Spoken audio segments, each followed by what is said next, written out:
I trained my replacement thinking it was for a promotion, but then I was fired, and she was hired as me.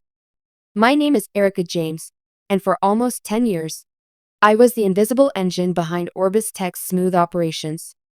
I started as a junior admin in the corner of an overstuffed office, typing meeting minutes and fetching coffee. But I didn't complain. I worked. I learned. I evolved. By year 3, I was managing full product workflows. By year 5, I was leading the operations department under our coup. And by year 7, I was the unofficial right hand of the CEO, Darren Holt. I streamlined 3 major transitions, handled multiple client crises, and once caught a critical software bug just 12 hours before launch. I stayed late.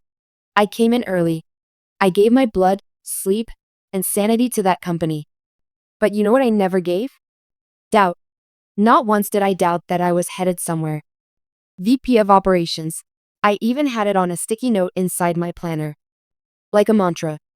And the day Darren called me into his office with that sly, smirking expression he always wore when teasing good news, I just knew my moment had arrived. Erica, he said, leaning back in his leather chair. You're essential.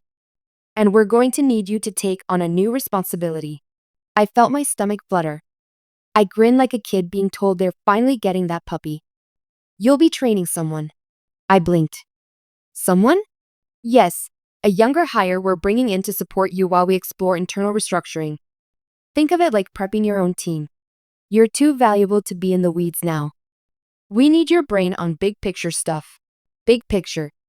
Bigger desk. Higher salary. A title that finally matched my hours. I bought a bottle of wine that night. When I met Lena, I thought she was sweet, quiet, a little shy. She had the kind of big, brown eyes that made people trust her without question. She wore pastel blazers, took notes obsessively, and asked me if I liked Taylor Swift. She looked 22, probably fresh out of grad school. Darren said she was one of those quiet prodigies. At first, I didn't mind answering her questions. She shadowed me, and I explained systems, shortcuts, client preferences. We worked side by side for weeks. She laughed at my jokes. I even gave her my coffee order, flat white, oat milk, 2 pumps of hazelnut, and the next morning she brought it in before I asked. She called me E by week 2, like we were sisters. But sometimes I'd look over and notice her typing something I hadn't told her to. She started asking questions that felt strategic. Not how do I do this, but what would you do if this went wrong? Or how would you fix this if you didn't have permissions? She started getting emails that should have come to me. One night, I stayed late prepping for a client demo and saw her logged into a shared file, one I'd created to document our key workflows. The file had been copied. The author name said Lena W. My name was nowhere on it. Still, I brushed it off. I told myself, she's just ambitious. She looks up to me. I'm going to be her boss soon, anyway. By month 3, Lena wasn't shadowing me anymore. She was sitting in Darren's office. Alone. I passed by the glass wall and saw them both laughing in the way you do when you're talking about someone who's not in the room. But I still didn't doubt. Until the email came. Subject. Department changes. From HR. To Erica James. Erica, we appreciate your many contributions to Orbis Tech. After careful consideration and organizational restructuring, your position has been made redundant effective immediately. Your severance package and final paycheck details are attached. We wish you the best in your future endeavors. I remember staring at the screen, not blinking, not breathing. Redundant? I was the system. I rushed to Darren's office. Locked. I banged on it. Opened the door. What the hell is going on? No response. I turned to leave and froze. Lena stood in the hallway, wearing my ID badge, with my name on it. Her expression didn't flinch. She just smiled and said, "Oh, you didn't hear? I'm the new Erica James," and walked right past me. They say betrayal doesn't happen by strangers, and it's true. Only people close enough to touch your heart can twist the blade clean through. But what made this betrayal so brutal, So violating was how surgical it was. Lena didn't just take my job. She took my name. I stood in that hallway, staring at the ID badge hanging from her neck. It said, Erica J., Vertical Bar Operations Specialist, Vertical Bar Orbis Tech. I felt the air suck out of my lungs. Is this some kind of joke? She didn't even blink. It's just a new system, E. You'll get used to it. E. That nickname was mine. One I let her use. One I thought was harmless. Familiar. Now it felt like acid in my ears. I stormed back to my desk, or what used to be my desk, but my login was revoked. Security came. Two men in navy polos with earpieces. Like I was dangerous. Miss James, you've been terminated. We'll escort you out. I was walked through the lobby where I had worked late nights alone. Past the front desk where I brought cupcakes on the receptionist's birthday. Past the marketing guy who once cried to me during his divorce. Nobody met my eyes. I wasn't a colleague anymore. I was a ghost. The next few days were a blur. Rage. Shame. Disbelief. My phone was eerily quiet. People I trained, helped, even comforted during their own job scares. Now they avoided me like I was contagious. Even my work friend Jenna, who used to call me every night on her walk home, now only sent one text. I'm so sorry. HR told us not to talk. Please don't make this harder for me. Harder for her? I had to fight every urge not to scream. But screaming didn't pay rent.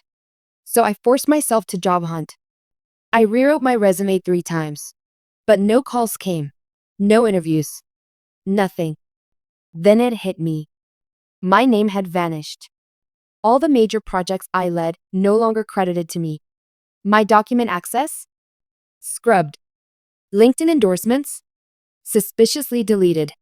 My digital footprint had been erased. And in its place? Lena Williamson. She wasn't just new to Orbis Tech.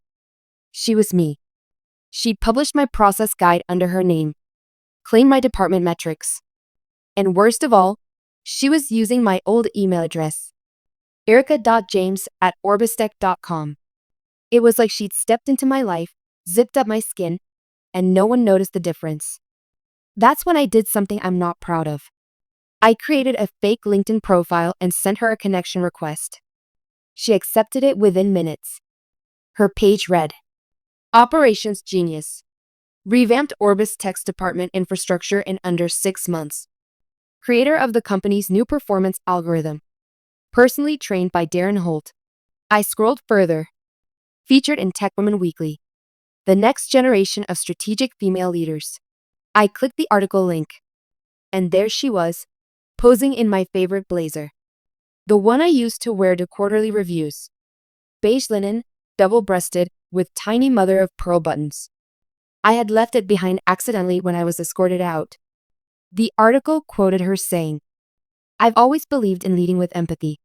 I'm here to fix what the old system left behind. The old system? I was the old system. Fueled by white-hot fury, I called my former vendor contacts. Quietly. Casually. One of them, a data analytics lead named Miles, remembered me well. He told me Lena had already reached out to him. She said you were leaving and wanted to make a clean transition, he said. Said you weren't coping well with the pressure. I nearly dropped the phone. Wait, she said that? Yeah, and that you'd been making mistakes. In your last few reports. Mistakes? I never made mistakes. I had double-check systems for my double-check systems. Lena had poisoned the well before I was fired. She had built the narrative. Spread whispers. Staged her rise like a scripted drama, where I was the burned-out relic, and she was the fresh, bright-eyed heroine saving the company from my errors. It was psychological warfare. And Darren had helped her. I checked the metadata of the file she copied from me, the operations guide I built from scratch. It had been downloaded 3 days before I got that promotion talk. She wasn't hired to support me. She was hired to replace me.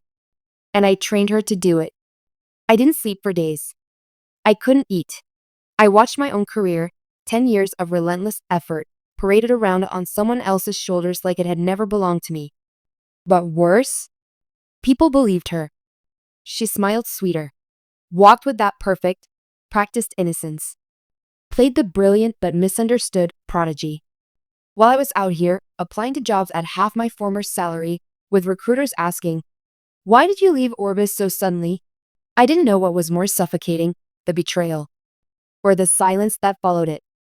And then, on a rainy Tuesday afternoon, I walked past a co-working cafe, one of those glass-walled places where tech workers sit with matcha lattes and AirPods, and I saw her, Lena, sitting with Darren Holt, laughing, touching his hand. And that's when I realized something I should have seen long ago. This wasn't just ambition. This wasn't just corporate betrayal. This was personal. And she had help. Darren hadn't just fired me. He'd handed my life to his girlfriend.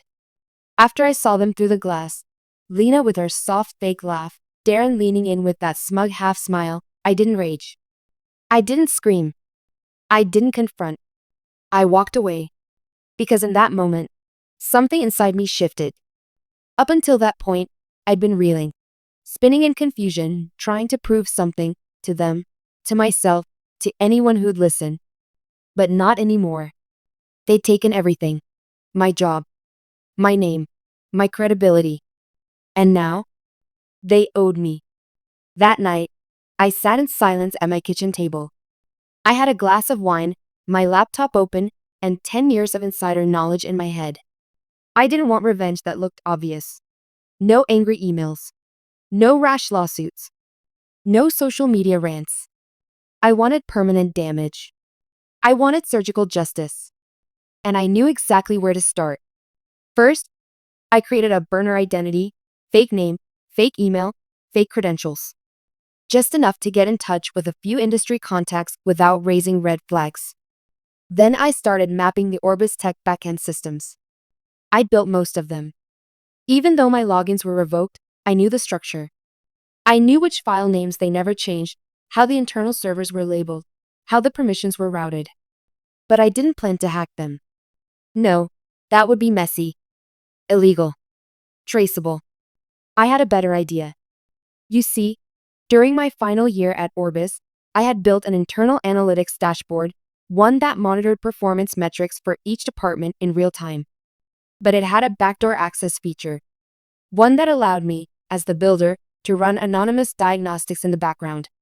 It wasn't even malicious. It was just a feature I never got around to disabling. And they never removed it. All I had to do was reactivate it using a public Wi-Fi network and a VPN.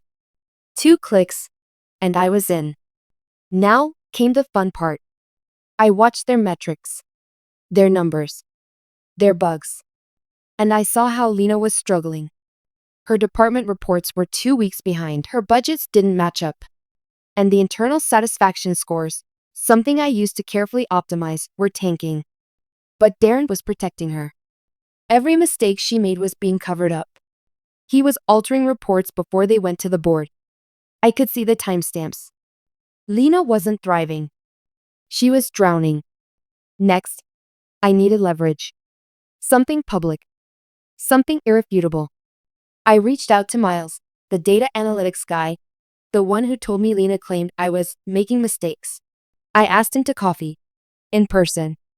He was cautious at first, looking around like he'd get in trouble for talking to me. But I brought printed reports, real ones, from the backdoor system. And I laid them out across the table. These are the real figures. The ones Lena's altering. Check the timestamps. You'll see the truth. He studied them. Slowly, his expression shifted from wary to stunned. She said you were breaking down, that you couldn't handle pressure. I smiled, a cold, tired smile. And yet here I am, holding your numbers. He didn't say anything for a while. Then, she's not who I thought she was. I nodded. No, but I am. Over the next few weeks, I made quiet visits to other former vendors and department heads. One by one, not to beg for a job, not to play victim, but to show them the truth. And it worked. People started talking, whispering, questioning. How was it that the new operations lead didn't understand basic protocols? Why were client reports getting delayed? Why were major decisions made off record by someone with no formal training? And why had Darren refused to promote Erica for years, only to fire her and replace her with a newbie he happened to be romantically involved with? Then came the perfect opportunity. An industry conference. Annual. Prestigious. All the major players would be there, including Orbis Tech. They were set to present their revolutionary operational shift. Lena was the headline speaker. I signed up, under a different name. I sat in the audience, 5 rows from the front, as Lena stepped on stage in another one of my old blazers. She held up a slide labeled, "The Future of Scalable Systems, a New Vision by Orbis Tech." And then she said it, word for word. A speech I had once drafted in a Google Doc during a late night at the office.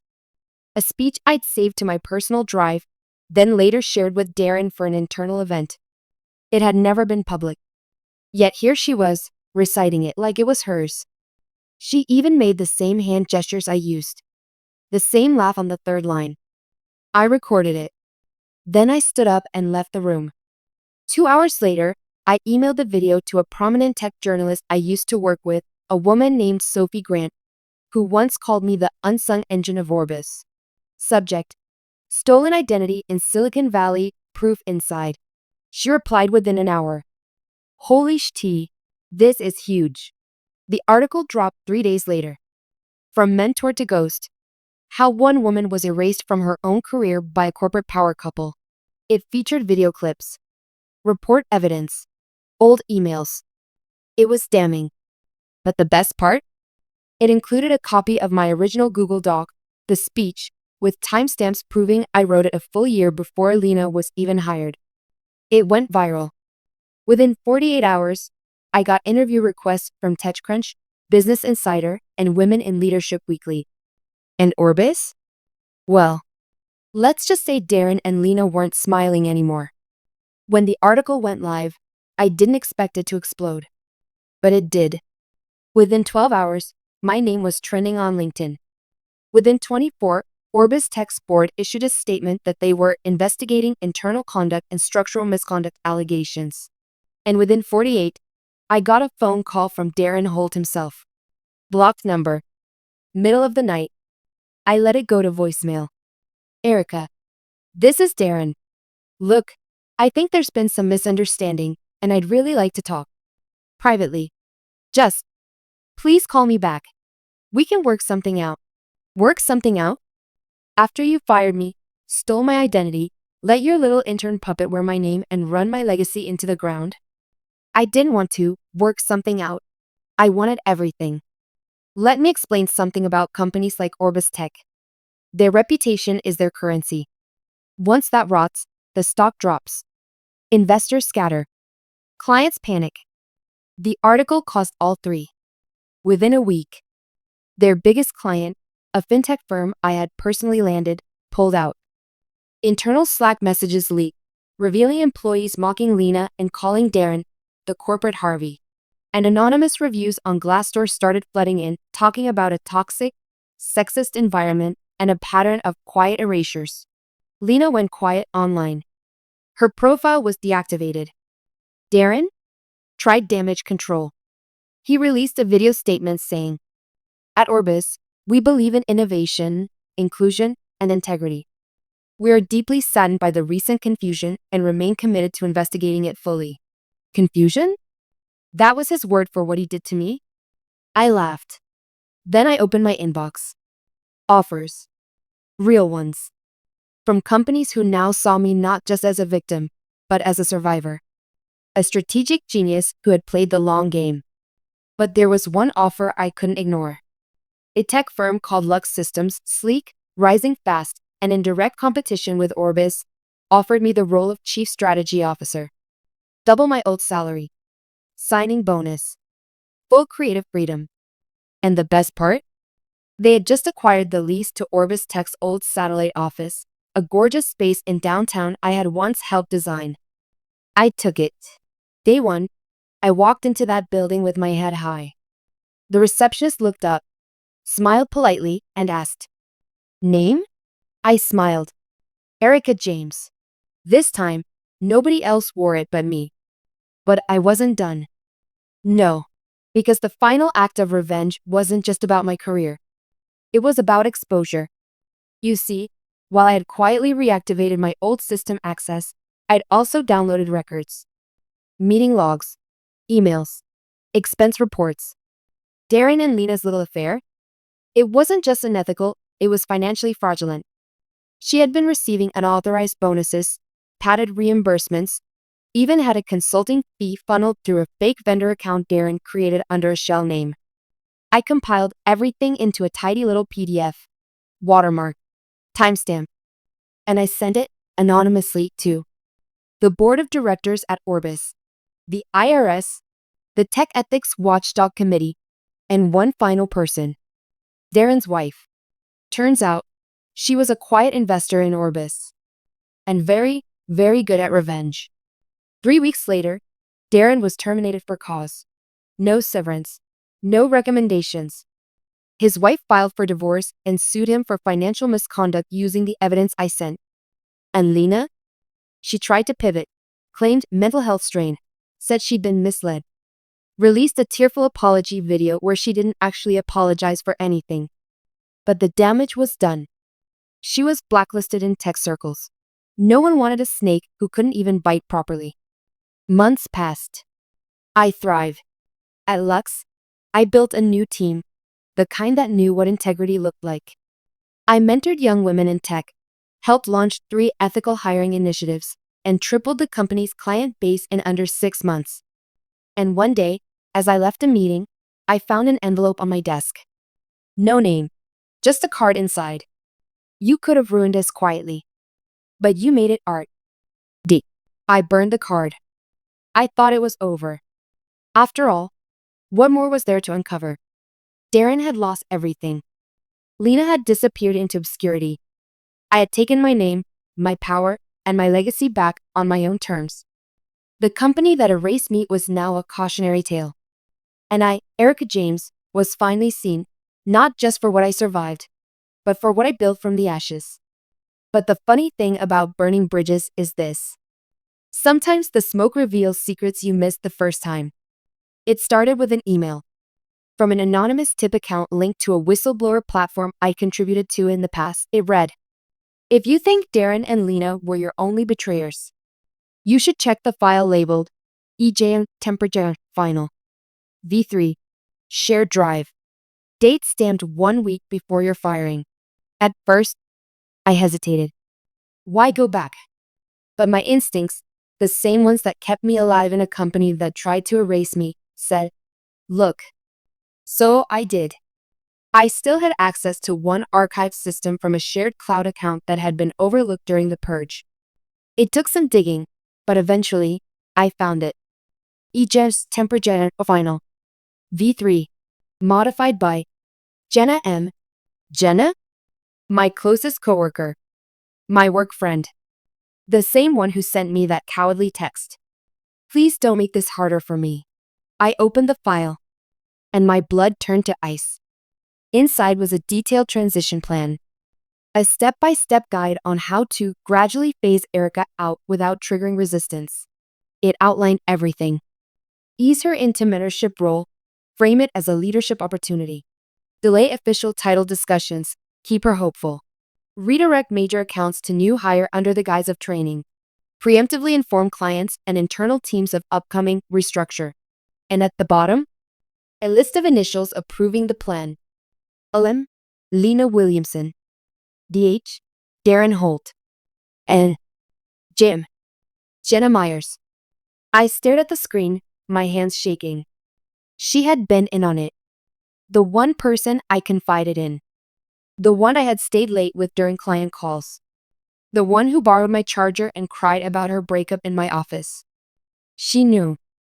She knew everything, and she smiled in my face while they built the guillotine. I scrolled down further. There was a message thread between Jenna and Darren. Jenna, I'm not sure she'll just go quietly. She's smarter than both of us.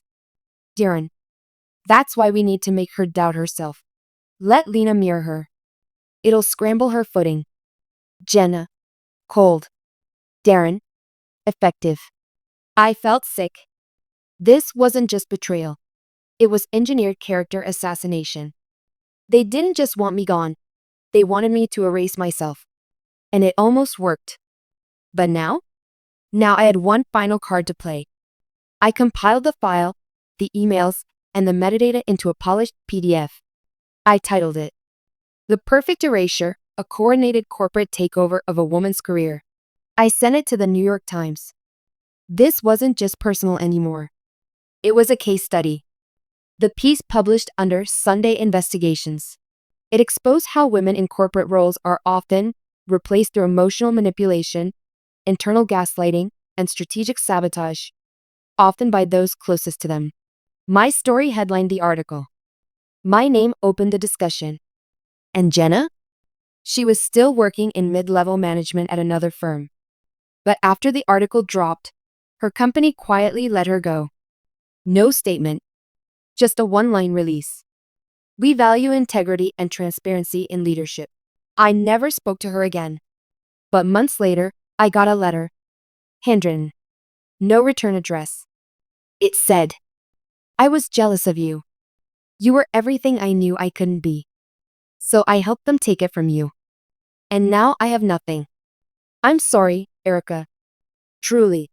Jake. I read it once. Then I fed it into the office shredder.